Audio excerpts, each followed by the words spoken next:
A tiger comes to town. ഈ ഒരു story എന്ന് പറയുന്നത് ഒരു സർക്കസിലുള്ള ഒരു ടൈഗറിനെ കുറിച്ചാണ്. അഥവാ ടൈഗറിൻ്റെ പോയിൻ്റ് ഓഫ് വ്യൂവിൽ നിന്നുകൊണ്ട് ഒരു സ്റ്റോറീനെ നറേറ്റ് ചെയ്തിട്ടാണ് ഈ a tiger comes to town എന്ന് പറയുന്ന സ്റ്റോറി എഴുതിയിട്ടുള്ളത്. അപ്പോൾ ഈ സ്റ്റോറി പറയുന്നത് അല്ലെങ്കിൽ സ്റ്റോറിയിലെ ഫസ്റ്റ് പേഴ്സൺ എന്ന് പറയുന്നത് ടൈഗറാണ്. സെൻട്രൽ ക്യാരക്ടറാണ് ടൈഗർ. അപ്പോൾ ടൈഗറിൻ്റെ ഒരു എക്സ്പീരിയൻസ് അല്ലെങ്കിൽ ഫീലിങ്സ് ആളുടെ സൈഡിൽ നിന്നുകൊണ്ട് പറയുന്ന പോലെയാണ് ഈ ഒരു a tiger comes to town എന്ന് പറയുന്ന ഈ ഒരു സ്റ്റോറിയിലെ ടൈഗർ സർക്കസിൽ വർക്ക് ചെയ്തിരുന്നതെന്നാണ്. അപ്പോൾ അവിടെ അൺനോട്ടീസ്ഡ് ആയിട്ട് അവിടുന്ന് എസ്കേപ്പ് ചെയ്തിട്ട് ആരും കാണാതെ അവിടുന്ന് എസ്കേപ്പ് ചെയ്ത് വന്ന് ഒരു ടൗണിൻ്റെ സ്ട്രീറ്റിലൊട്ടാകെ സ്ട്രോൾ ചെയ്ത് നടക്കണം. അങ്ങോട്ടും ഇങ്ങോട്ടും വെറുതെ അങ്ങനെ നടക്കുന്ന ഒരു സംഭവത്തിൻ്റെ ഭാഗമായിട്ട് അവിടെ സംഭവിക്കുന്ന കുറച്ച് സംഭവ വികാസങ്ങളാണ് ഈ ഒരു കഥയിൽ വിവരിക്കുന്നത്. അങ്ങനെ ആ ഒരു കടുവ മാർക്കറ്റിൻ്റെ അല്ലെങ്കിൽ ടൗണിൻ്റെ ആ ഒരു റോഡുകളിൽ പ്രവേശിച്ചപ്പോൾ ആളുകൾ തന്നെ നോക്കുന്നത് തികച്ചും പരിഭ്രാന്തരായിട്ടാണ്. അതായത് ഈ ഒരു കടുവനെ കാണുന്ന സമയത്ത് അങ്ങോട്ടും ഇങ്ങോട്ടും ഓടി രക്ഷപ്പെടുകയാണ് ചെയ്യുന്നത്. പക്ഷേ ഇതേ സെയിം കടുവനെ തന്നെ സർക്കസിൽ വെച്ച് കാണുമ്പോൾ അവർക്ക് ഭയങ്കര തമാശയും പേടിയൊന്നുമില്ലാതെ അങ്ങനെയാണ് ഡീൽ ചെയ്യുന്നത്. അപ്പോൾ മനുഷ്യർ വളരെ ശക്തരാണെന്നാണ് കടുവ ആദ്യം വിചാരിച്ചിരുന്നത് സർക്കസിലെ പ്രകടനത്തിൻ്റെ ഇടയിലൊക്കെ. പക്ഷേ അത് പൂർണ്ണമായും തെറ്റായിട്ടുള്ളൊരു കാര്യമാണെന്ന് കടുവ നാട്ടിലോട്ട് ഇറങ്ങി സ്ട്രീറ്റിൽ നടക്കുന്ന സമയത്ത് മനസ്സിലാക്കുകയാണ് ചെയ്യുന്നത്. അങ്ങനെ മനുഷ്യരെക്കുറിച്ച് കൂടുതലൊന്നും പഠിക്കാൻ സാധിച്ചില്ലെന്ന് കടുവ ചിന്തിക്കുകയാണ്. അത്രയും നാൾ ആ ഒരു സർക്കസിൽ വർക്ക് ചെയ്തിട്ടും മനുഷ്യന്മാരെ പറ്റി കുറേ തെറ്റായ കാര്യങ്ങളാണ് ആൾ മനസ്സിലാക്കിയത്, ഈ കടുവ മനസ്സിലാക്കിയത്. എല്ലാവരെയും നോക്കിയും നിരീക്ഷിച്ചും മാത്രമാണ് അവിടെ നടന്നിരുന്നത്. ഈ കടുവ ആരെയും ഉപദ്രവിക്കാനൊന്നും താല്പര്യം ഉണ്ടായിട്ടല്ല. കാരണം ഉപദ്രവിക്കുന്ന തരം ഒരു കടുവയല്ല, ഒരുപാട് ട്രെയിനിങ്ങും ടൈംഡ് ആയിട്ടുള്ളൊരു കടുവ ആയതുകൊണ്ട് തന്നെ ആരെയും ഉപദ്രവിക്കുക എന്നുള്ളൊരു ആഗ്രഹത്തിലല്ല അവിടെയൊക്കെ അലിഞ്ഞു തിരിഞ്ഞ് നടന്നത്. അങ്ങനെ കടുവ ഒരു റെസ്റ്റോറൻറ്റ് വാതിക്കലെത്തി. ആ ഒരു സമയം അവിടെ ഉണ്ടായിരുന്ന ചായ കുടിക്കാൻ വന്ന ആളുകൾ, ആ ഒരു റെസ്റ്റോറൻറ്റിൽ ഇരുന്നിരുന്ന ആളുകൾ കംപ്ലീറ്റ് ഭയപ്പെട്ട് അവിടെ നിന്ന് ഇറങ്ങി. ചിലരൊക്കെ ഇറങ്ങി ഓടി, ചിലരവിടെ ഭയപ്പെട്ട് നിശ്ചലരായിട്ട് അവിടെ നിൽക്കുകയാണ് ചെയ്തത്. എന്നാൽ ഈ ഒരു കടുവ ഒരു പ്രശ്നവും ഉണ്ടാക്കണില്ല, പേടിക്കേണ്ട, ഞാൻ സമാധാനമായിട്ട് ഇരുന്നോളാം എന്നൊക്കെ പറയണമെന്ന് ആഗ്രഹം ഉണ്ടായിരുന്നു. പക്ഷേ കടുവയുടെയും നമ്മുടെ മനുഷ്യന്മാരുടെയും സംസാരം രണ്ടും രണ്ട് എൻറ്റിറ്റി ആയതുകൊണ്ട് തന്നെ അങ്ങോട്ടും ഇങ്ങോട്ടും പറഞ്ഞാൽ മനസ്സിലാവില്ല എന്നൊക്കെ കടുവക്കും അറിയാം. അപ്പോൾ അതുകൊണ്ട് തന്നെ ആളുകളൊക്കെ പരിഭ്രാന്തരായിട്ട് അങ്ങോട്ടും ഇങ്ങോട്ടും ഓടുക, ചിലരൊക്കെ അവിടെ സ്തംഭിച്ച് നിൽക്കുക, ഇങ്ങനെയൊക്കെ ആയിരുന്നു. അങ്ങനെ പരസ്പരം മനുഷ്യർ കാരണങ്ങളില്ലാതെ അടികൂടുന്നതായിട്ട് അല്ലെങ്കിൽ ഉപദ്രവിക്കുന്നതായിട്ട് ഈ കടുവക്ക് മനസ്സിലാവാണ്. പക്ഷേ ഈ കടുവ ആരെയും ഉപദ്രവിക്കുന്നില്ലെന്നും തനിക്ക് വിശക്കുന്നതായിട്ടൊക്കെ പറയുന്നതായിട്ടാണ് കടുവ മനസ്സിൽ പറയുന്നത്. പക്ഷെ ഇതൊന്നും മനുഷ്യന്മാർക്ക് മനസ്സിലാവണില്ല. അപ്പോഴാണ് ആ ഒരു സമയത്ത് തന്നെ സ്കൂളുകൾ നേരത്തെ അടച്ചു. അതുപോലെ തന്നെ അവിടുത്തെ കുട്ടികൾ വളരെ ആഹ്ലാദപൂർവ്വമായിട്ട് അവിടെ നിൽക്കുകയാണ്, കുറേ സൗണ്ടും ഒച്ചയും ബഹളമൊക്കെ ഉണ്ടാക്കിയിട്ട്. അപ്പോൾ കടുവ ഇത് ശ്രദ്ധയിൽപ്പെടുകയും പെട്ടെന്ന് തന്നെ സ്കൂൾ കവാടത്തിൻ്റെ അകത്തേക്ക് കടന്ന്. അപ്പോൾ കടുവ കടന്നു ചെല്ലുന്നത് പ്രിൻസിപ്പളിൻ്റെ മുറിയിലോട്ടാണ്. പക്ഷെ പ്രിൻസിപ്പാൾ ആവട്ടെ കടുവ റൂമിലോട്ട് ചേർന്നത് കണ്ടിട്ട് ഭയപ്പെട്ട് നേരെ കസാരയിൽ നിന്ന് ഇറങ്ങി ഓടുകയാണ് ചെയ്തത്. പക്ഷേ കടുവക്ക് പെട്ടെന്നൊരു തണുത്ത പ്രതലം കിട്ടിയപ്പോൾ അവിടെ തന്നെ കിടന്ന് കുറച്ചു നേരം കഴിഞ്ഞപ്പോൾ കടുവ അവിടെ കിടന്ന് ഉറങ്ങിപ്പോയി. അങ്ങനെ കടുവയും ആ ഒരു പ്രിൻസിപ്പളും ആ ഒരു റൂമിൽ പെട്ടുപോവാണ് ചെയ്യുന്നത്. അതായത് ടീച്ചർമാർ ഈ കടുവ റൂമിലേക്ക് കയറിയതറിയാതെ പുറത്തു നിന്ന് റൂം ലോക്ക് ചെയ്യാണ് അവിടുത്തെ പിള്ളേരെ രക്ഷപ്പെടുത്താൻ വേണ്ടിയിട്ട്. പക്ഷേ കടുവയും പ്രിൻസിപ്പളും ഈ ഒരു റൂമിൽ അകപ്പെട്ട്, പക്ഷെ കടുവ അവിടെ കിടന്നുറങ്ങാണ്.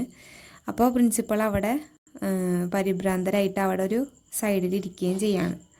അങ്ങനെ കടുവ ഉണർന്ന് എണീറ്റപ്പോൾ ഈ ഒരു സമയത്ത് കടുവയുടെ മാസ്റ്ററും ആ ഒരു സ്കൂളിലെ ഒഫീഷ്യൽസുമായിട്ട് വളരെ വലിയ തല്ലും ബഹളവും സൗണ്ടൊക്കെ കേൾക്കാണ്. അപ്പോൾ കടുവ എണീറ്റ് വരുമ്പോൾ തന്നെ ഇതാണ് കേൾക്കുന്നത്. കടുവ ഒരു വൃത്തികെട്ട മൃഗമാണെന്നൊക്കെ അവിടെ പറയുന്നതായിട്ട് കടുവക്ക് മനസ്സിലാവാണ്. അപ്പോൾ കടുവക്ക് തന്നെ സ്വന്തമായിട്ട് അത് കേട്ടാൽ അറിയാം തന്നെ പറ്റി മോശമായിട്ടുള്ള കാര്യങ്ങളാണ് പറയുന്നതെന്നൊക്കെ.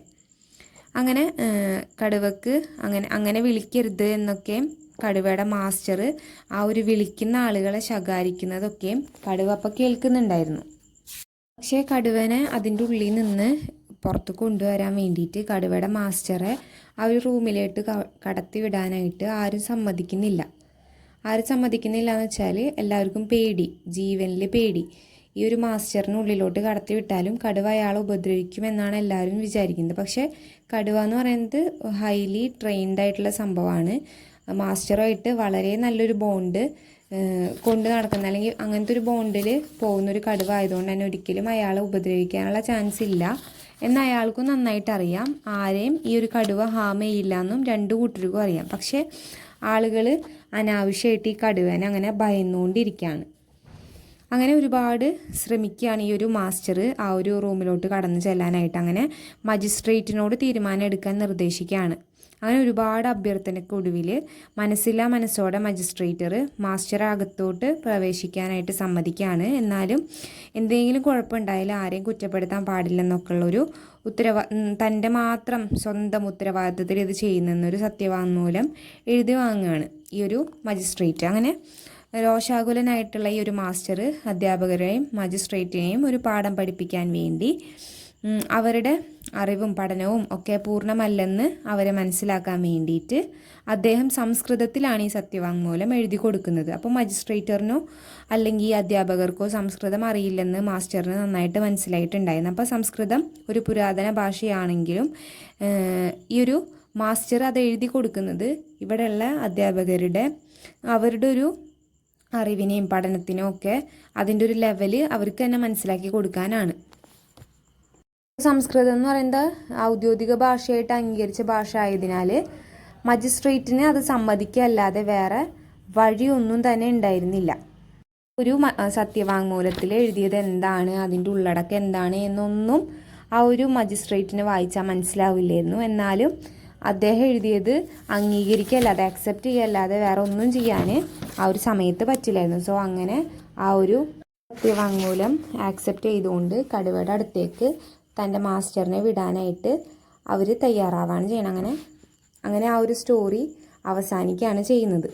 പറയുന്ന ഒരു കാര്യം എന്ന് പറയുന്നത് സാൻസ്ക്രിറ്റ് എന്ന് പറയുന്നത് ലാംഗ്വേജ് ഓഫ് ഗോഡ്സ് അല്ലെങ്കിൽ നമ്മുടെ സ്ക്രിപ്റ്റേഴ്സ്, അതേപോലെ തന്നെ ഇന്ത്യയുടെ ഒഫീഷ്യൽ ലാംഗ്വേജ് എന്ന് പറയുന്നത് തന്നെ സാൻസ്ക്രിറ്റ് ആണ്. പക്ഷേ ആ ഒരു സാൻസ്ക്രിറ്റ് വായിച്ച് മനസ്സിലാക്കാനുള്ളൊരു എബിലിറ്റി ഇല്ലാത്ത ആളുകളാണ് മജിസ്ട്രേറ്റായിട്ടും ടീച്ചറായിട്ടൊക്കെ വർക്ക് ചെയ്യുന്നത്.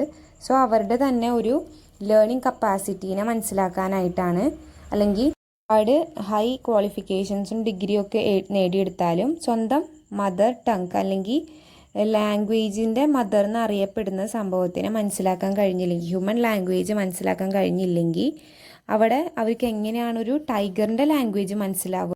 അപ്പോൾ ഇന്ത്യയിലെ ഒഫീഷ്യൽ ലാംഗ്വേജ് ആയിട്ട് കൂടി ഗവൺമെൻറ് ഓഫീസറിന് അത് മനസ്സിലാവുന്നില്ല എന്നുള്ളതാണ് ഇവിടെ കാണിക്കുന്നത്. അല്ലെങ്കിൽ അത്രയും ഒരു ഹൈ ക്വാളിഫിക്കേഷൻസും ഡിഗ്രീസും ഒക്കെ ഉണ്ടെങ്കിൽ പോലും സ്വന്തം ഭാഷ മനസ്സിലായില്ലെങ്കിൽ പിന്നെ ഒന്നും തന്നെ ഈ ലോകത്തത് മനസ്സിലാവില്ല എന്നുള്ള ഒരു സെൻട്രൽ തീമാണ്, അല്ലെങ്കിൽ ഒരു സെൻട്രൽ ഐഡിയ ആണ് ഈ ഒരു സ്റ്റോറിയിൽ ചെന്നെത്തി നിൽക്കുന്നത്. അപ്പോൾ ഇത്രയാണ് ഈ ഒരു സ്റ്റോറി ഉണ്ടായിരുന്നത്. വളരെ സിമ്പിളായിട്ടുള്ള ഒരു സ്റ്റോറി ആയിരുന്നു. അപ്പോൾ താങ്ക് യു.